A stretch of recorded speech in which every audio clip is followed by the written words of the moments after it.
dal leen ak jàmm ci xibaar Cheikh Bara Ndiaye moom nag ginnaaw ba nga xamee ne teewoon nañ ko ci kaso bi tee bu yàgg lool sax ba mu feebar fa nag feebar bu metti moom mi di Cheikh Bara Ndiaye nekk nag ab analyste boo xam ne daal dafay def analyse yu am solo doon ko def émission boo xam ne nag mu ngi doon am fële sa Walfadjri taxoon nag ñu daal di koy téye am ay kàddu yoo xam ne génn woon na ko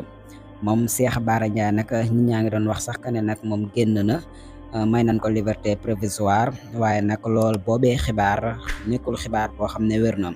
moom Cheikh Bara Ndiaye nag ay kaddu yoo xam ne daal dina koy génnee jëmale ko ci askanu Sénégal muy wax que ne nag seen soppe seen analyste seen xarit Cheikh Bara Ndiaye mooy yóbbante ci askanu Sénégal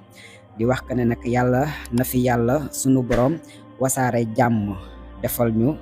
nawetu jàmm bu barkeel te am jàmm te naat. yàlla na jàmm sax dàq Sénégal kàddu yi Cheikh Bara Ndiaye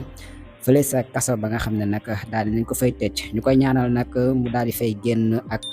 jàmm ba daal di ñibbisi ak njabootam continuer ay analyse yoo xam ne daal mu ngi ko doon def te askanu Sénégal di ko xaar si moom yaa ngi jëf.